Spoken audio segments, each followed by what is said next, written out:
Baik, tuan-tuan dan puan-puan, kita akan sambung balik dengan slide yang seterusnya, di mana pada masa itu berlaku 24 koperasi yang telah didapati oleh pihak berkenaan telah mengambil deposit daripada anggota dan bukan anggota. Ini adalah satu kesalahan di bawah undang-undang kerana didapati anggota lembaga telah menyalahgunakan wang yang diambil daripada anggota dan bukan anggota dan menyebabkan untuk dilaporkan tempat lain dan menyebabkan kerugian kepada anggota-anggota. Maka pada era tahun 80-an, untuk menambah baik lagi imej koperasi, maka pihak berkenaan, pihak JBK telah memperbaharui supaya koperasi itu menambah baik pengurusannya dari segi tabik urus supaya selaras dengan keadaan. Sebab itulah bila diadakan pentadbiran yang baik. Tetapi pada tahun 1980-an, disebabkan kelembapan ekonomi pada masa itu, secara tak langsung pun menyebabkan kedudukan ekonomi koperasi, terutama sekali kepada koperasi-koperasi yang terlibat dalam pelaburan saham, di mana apabila kelembapan ekonomi itu berlaku, saham-saham yang telah dilaporkan itu menunjukkan kerugian. Maka wang yang telah dilaporkan oleh koperasi di dalam bursa-bursa saham telah tidak dapat dikutip ataupun telah memberi pulangan yang rendah.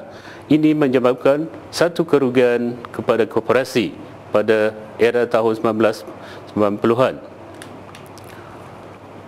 Walau bagaimanapun, untuk menambah baik keadaan koperasi dalam era 2000, pihak kerajaan telah mengeluarkan satu dasar koperasi negara yang diperkenalkan buat pertama kalinya, iaitu untuk tempoh 2002 sehinggalah 2010. Dan dasar ini adalah untuk menjadikan supaya koperasi berdaya saing dan mampan daripada era menghadapi kemelisan ekonomi, pengambilan deposit. Maka dasar ini telah diwujudkan supaya koperasi itu lebih berdaya saing dan untuk bersaing dengan sektor-sektor yang lain. Dan objektif yang keduanya adalah supaya koperasi ini boleh menyumbang ke arah usaha untuk membasmi kemiskinan. Kalau kita lihat pada awal penubuhannya, koperasi ditubuhkan adalah untuk mengatasi masalah kemiskinan di kalangan masyarakat. Maka apabila koperasi ini boleh bergerak, koperasi memberi keuntungan kepada anggota-anggotanya, maka anggota-anggota akan menikmati perubahan dari segi ekonomi. Dan dengan dasar ini juga diharapkan supaya koperasi dapat memberi peluang pekerjaan bukan sahaja kepada anggota-anggotanya tetapi kepada masyarakat seluruhnya. Sebab dengan peluang pekerjaan ini akan membantu kedudukan ekonomi yang baik kepada anggota-anggotanya.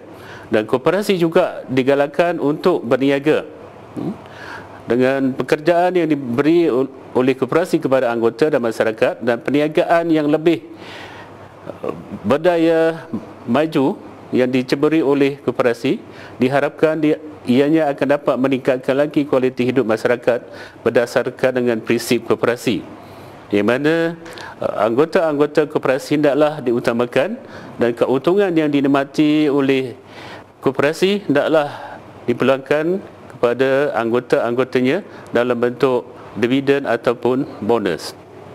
Itu pada awal tahun 2000.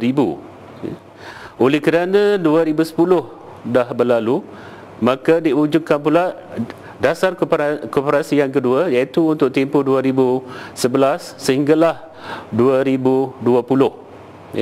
Dan dasar koperasi ini mengharapkan supaya sektor koperasi itu boleh menyumbang sekurang-kurangnya 5% kepada KDNK negara menjelang tahun 2013.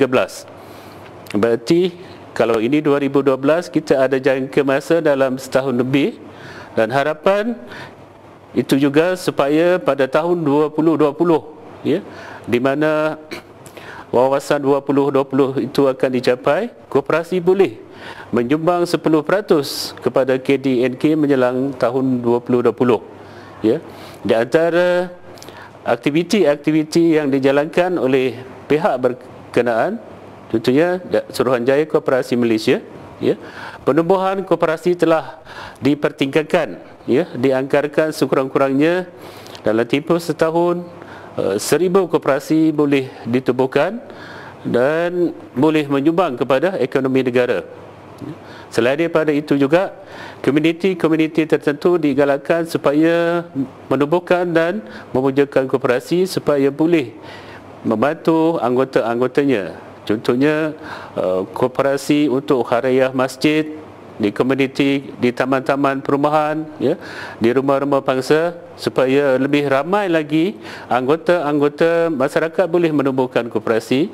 Dan dengan adanya koperasi itu, bolehlah nanti akan menyumbang KDNK negara sekurang-kurangnya dalam tahun 2020 itu 10% boleh disumbangkan oleh koperasi. Jadi, secara ringkasnya itulah perkembangan koperasi daripada awalnya hinggalah menjelang tahun 2020. Kita berhenti di sini dan kita akan berjumpa balik selepas ni.